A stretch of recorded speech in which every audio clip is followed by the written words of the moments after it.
Good afternoon. Welcome to today's edition of the Coal Scene. I'm Chris Hamilton with the West Virginia Coal Association, and I'll be your host today. Joining me in the studio are two ladies here who work locally. First, we have Miss Andrea Williams, who's a ninth grade English teacher at George Washington High School. And alongside of Andrea is Miss Juliette Terry, who is the manager of public affairs and government affairs for Cliffs Natural Resources, which is a major supplier of iron ore and metallurgical coal.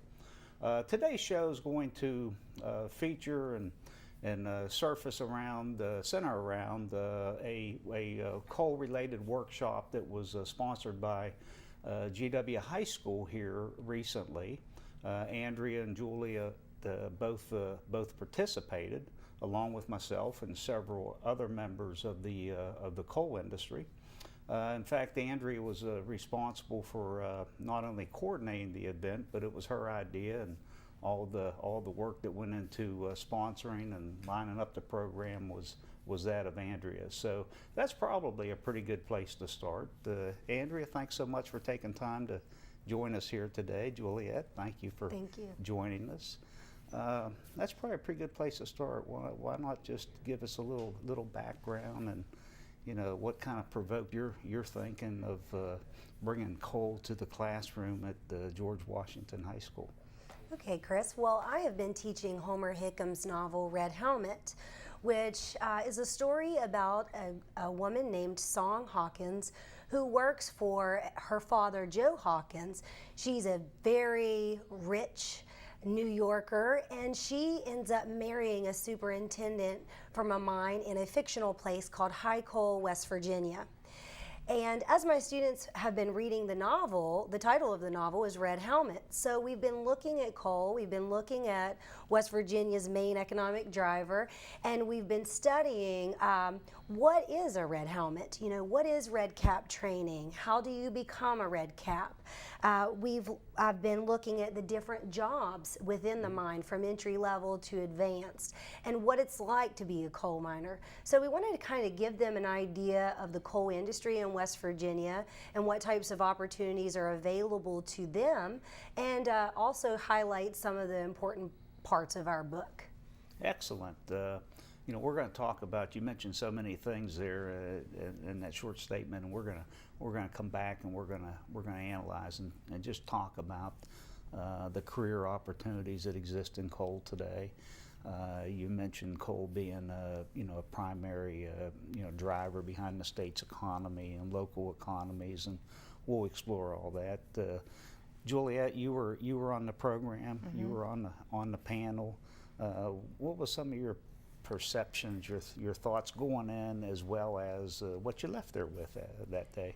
Well, I have to first my hat off, red hat or any other hat, to Andrea. I thought this was phenomenal. You know, I went to a very large public high school in West Virginia, in Wheeling, the other Patriots.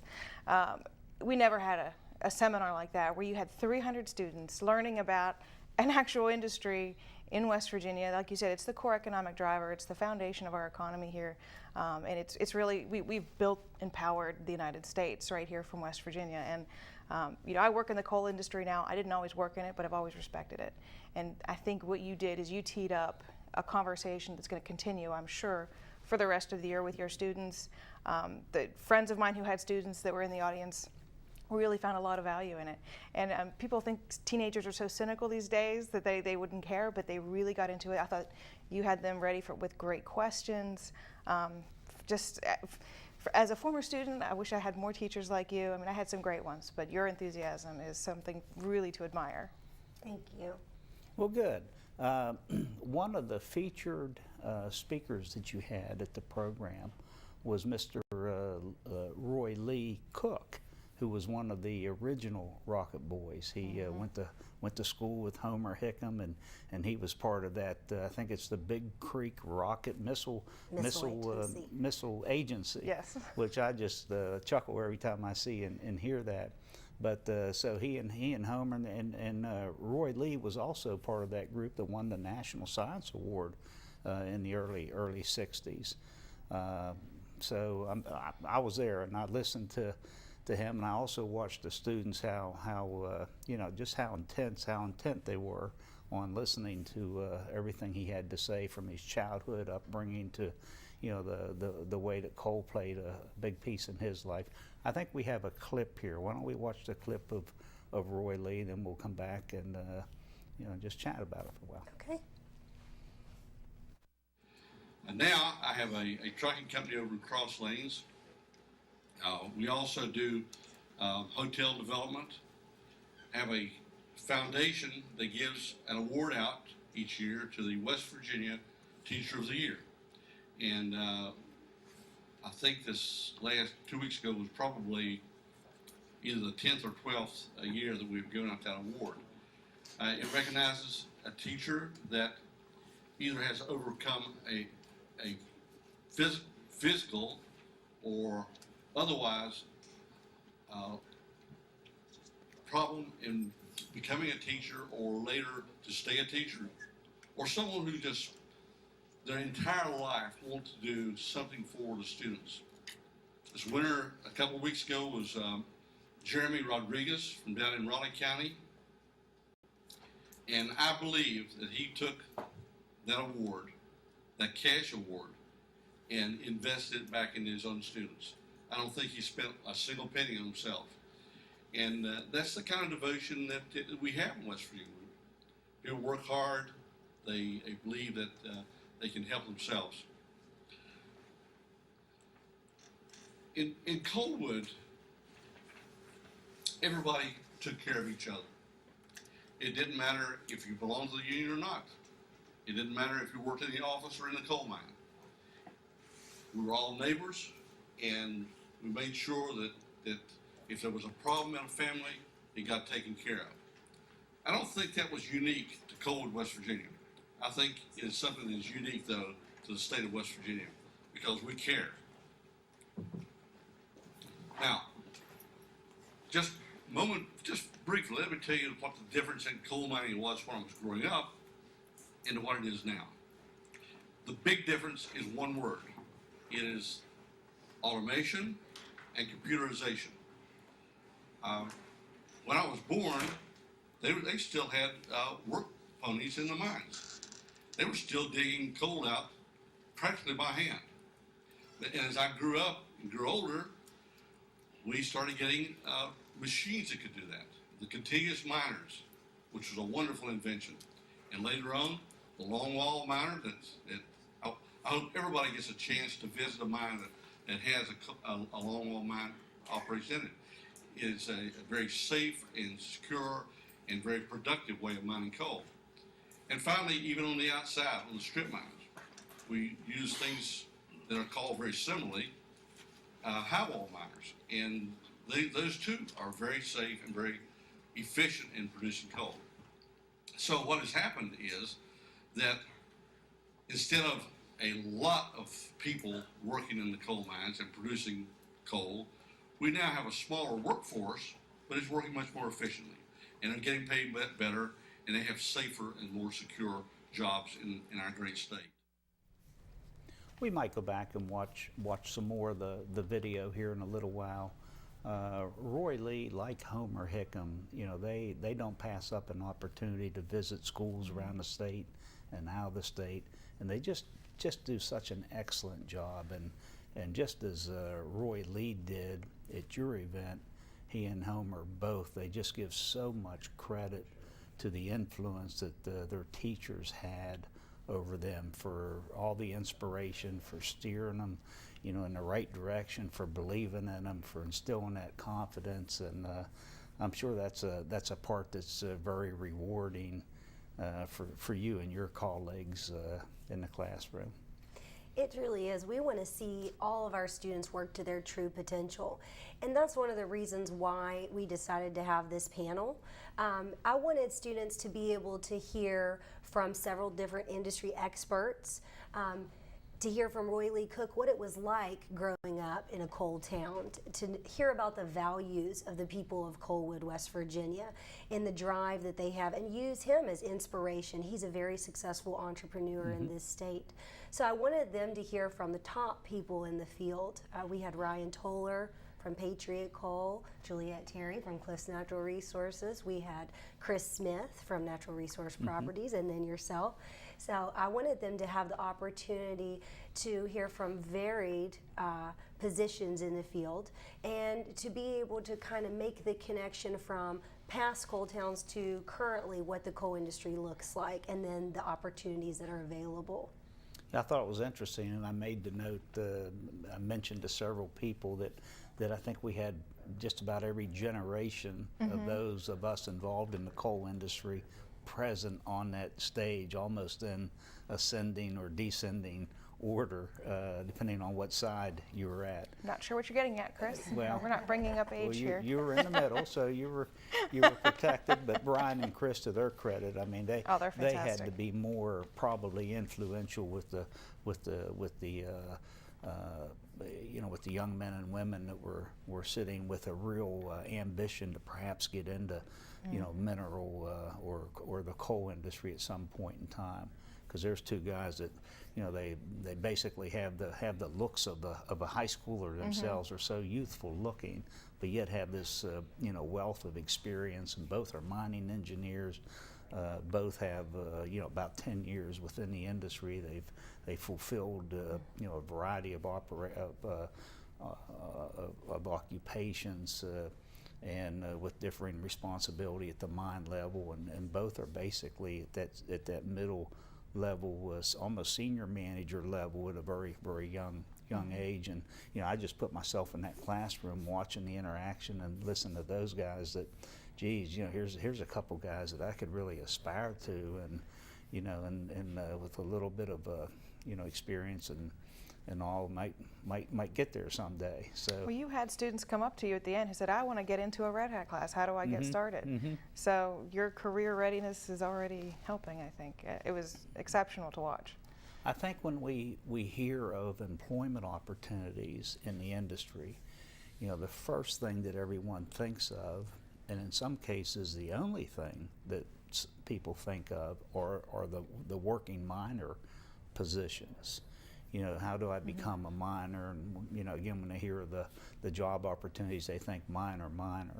I'm not sure everyone's aware of the assortment or variety of positions that exist and the employment opportunities looking forward down the road that this industry will account for and eventually provide.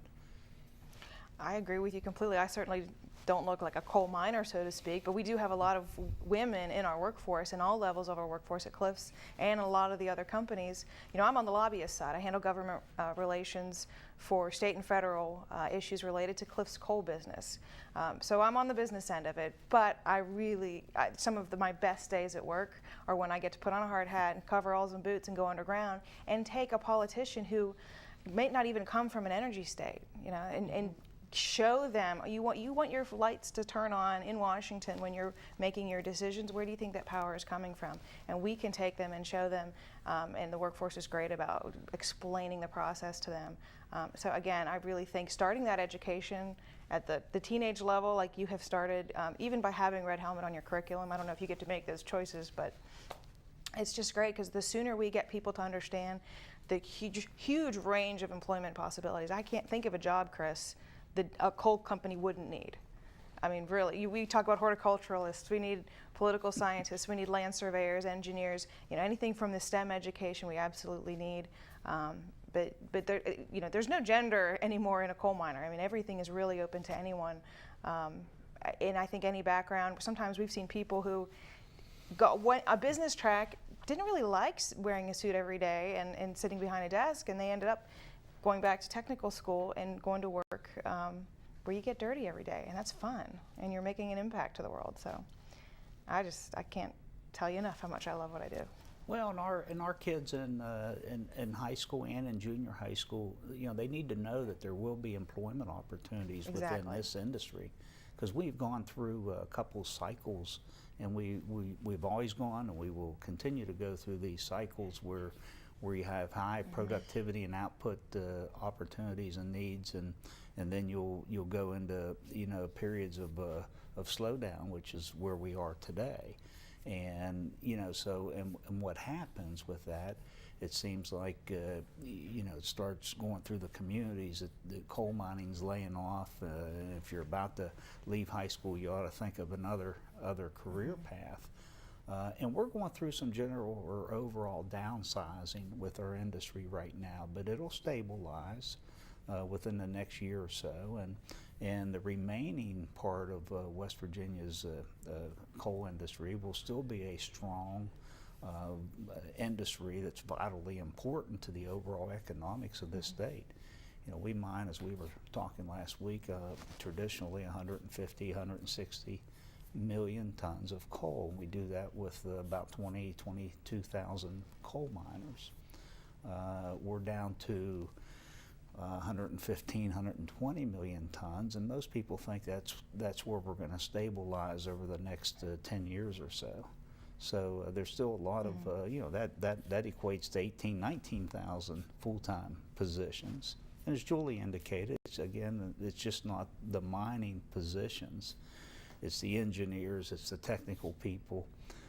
It's this whole list of positions and professions that are required today on the mine. Environmental and environmental sciences has opened up a whole closet full of positions, requiring biologists, people with chemical, even chemists. I was going to say with chemical backgrounds, but there are chemists employed. Foresters for all and landscape architects. I mean, it's an amazing business on the mine reclamation, all the water quality issues. So it goes way beyond the direct mining jobs.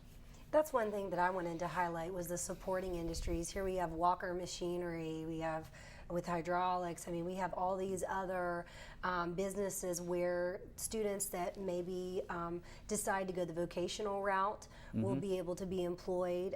Most research is showing that within the next 10 to 15 years, mid-level skilled jobs are going to be the jobs in this valley. So that really targets that population of student also.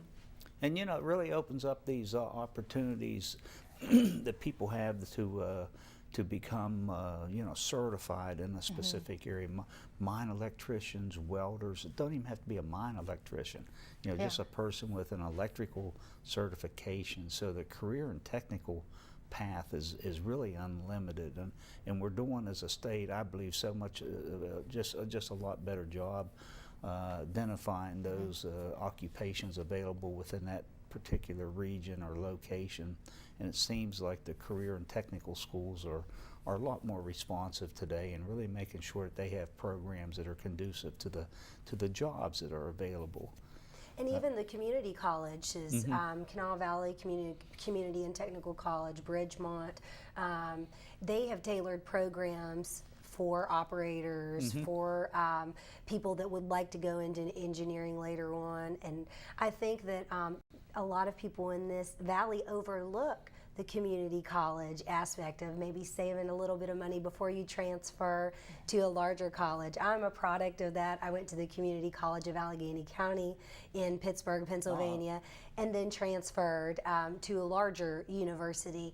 And there is a stigma about CTSOs, career and technical organizations, and I'd like to see that change in this valley. I attended the Educator Industry Institute earlier this summer, and that's actually where I established my contact with the West Virginia Coal Association through Bill Rainey, and he really helped me. He was instrumental in helping me organize this event.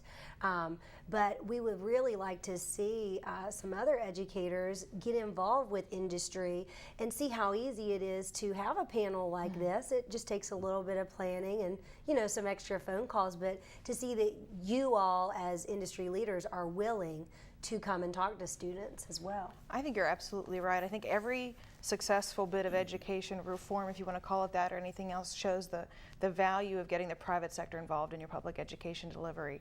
Because we're out there, we can speak from experience, and I know that we've been speaking off camera about how important experiential learning is becoming, particularly at the teenage and very impressionable level where they're trying to figure out who they're going to be. And I forget the name of the program you had told us about, Common Core. The Next Generation Common Common Core? Okay, well, I came from a private, small liberal arts college where it wasn't as long ago as Chris might make it seem, but experiential learning was just kind of catching on. Internships were getting to be more popular, and now they're huge. And I think that the advice that Chris and Ryan gave on the other Chris gave on the panel, which is if you really don't know what you're going to do, go enroll and get a skill, get a certificate under your belt so you at least have a guaranteed way to make money while you figure out who you're going to be. And I thought that was fantastic advice that he gave. I think that's the greatest advice, and you hear that occasionally. But Yeah. as opposed to going into a 4-year university or college and without any idea of what you want to be at the end of that that trip, and sometimes that trip expands into 6 or 7 years today, Yeah. as opposed to just 4. And there's a lot of what we characterize as go nowhere degree programs, and or the salary attendant to those programs, and even job availability is questionable in a lot of them.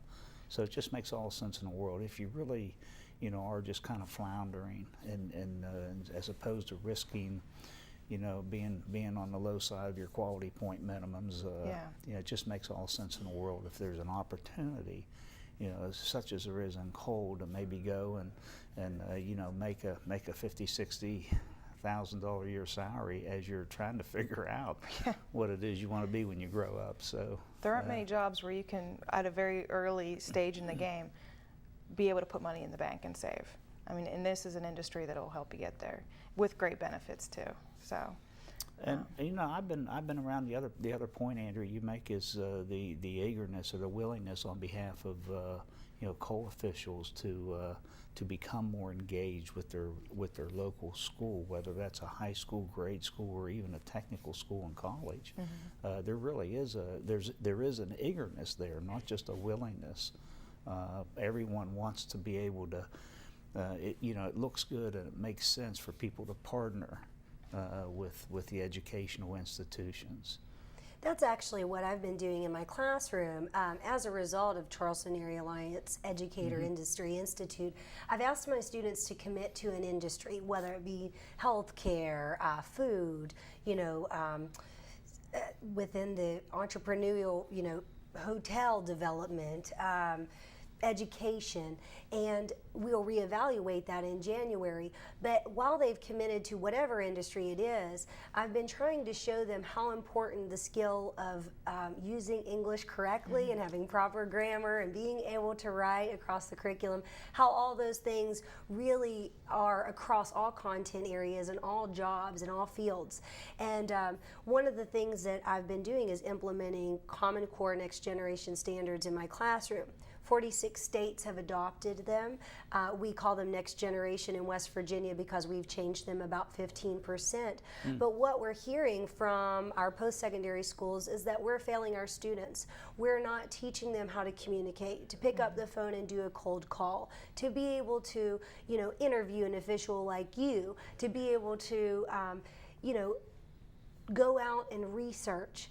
And so we're seeing, as a result of Common Core, an increased Lexile level, more of a connections to text and the complexity of text, increasing their vocabulary. For the mining industry, we've had them to look at domain-specific vocabulary. What is longwall miner? What is surface mining? What is, what does it mean to go inside of a mine and look at the different types of machines that are there? Have they ever been exposed to those things? So it really does change the English classroom. I'm sure that if someone came in, they may say, what is this lady doing? But we're showing how to connect their knowledge across all content areas. And I think that's really important for them to be college and career ready. So is that a national program, the Common Core Yes, standard? most states are adopting it. And are there standards or criteria established at the national level? Is that how that works? There are standards that have been established, like your CSOs previously, and basically we're just seeing the level of difficulty and rigor go up because students don't know how to look at an informational text or create an argumentative piece of writing. So this increases the rigor. The standards increase the rigor in the classroom. For 11th grade readers, we're looking at texts that are a year and a half advanced. So what they would be seeing in an English Comp 101 class, that's what we're looking at. I think that's fantastic. I mean, you can absolutely tie somebody's earning potential to their ability to communicate effectively, and I'm a firm believer that I don't care what your career path ends up being. If you can write, not the Queen's English, I'm not saying it has to be the Queen's English, but proper punctuation, capitalization, not the way you would write a text message these days. I mean, I think we have eroded so much of how we communicate because of the ease of the digital age, but gosh, you know, I don't think I'd ever give anybody a job interview who couldn't write an email to me with correct English. So I mean, when you boil it down to those simple tasks, I just think it's fantastic. That ability to think critically, be enterprising, you know, that's what we want our workforce to be. We can teach you the skill, but can you come in and want to learn, embrace the content, and then be able to solve problems? And that's one of the things that I wanted to get out of the panel. I wanted my students to see that there are soft and hard skills that are required in this industry and all industries. And one of the main problems that I heard from industry leaders within all the industries within the Alliance Institute this summer was the ability to communicate effectively, the ability to pass a drug test, being a critical thinker and learning those problem-solving skills. So it's really, really important for students to start honing those in high school, even if they don't know what their career path will be. You know, learning how to talk to others is a really important team skill, and working in the mining industry, that requires you to work with a team. Absolutely. You know? No, that can, I mean, and those skills are all transferable from one occupation to another. And, you know, some are skills, some are just individual attributes. But, you know, I believe most can be learned if they were exposed. You know, I'm always amazed when you go into a high school and ask to see a show of hands. Even a school like GW, where, you know, you have a lot of diversity, and as we do here in Charleston, but Kanawha County's, you know, one of the state's leading coal-producing counties, and because of that diversity, it kind of gets hidden a little bit that we do have such a strong mining industry here locally. But there was a lot of hands that went up when the question was asked. I was surprised at that. You know, who has a relative, whether it be a brother, a father, an uncle, or a pawpaw that's that's involved with the coal industry. Well, we're just about out of time, believe it or not. That went extremely fast, and I want to thank you both for taking the time from your busy schedules to join me here today on the coal scene, just to talk and reflect over the experience. Andrea, it was just such an excellent day, and we extend that invitation to every high school and to every school for that matter. We'd be glad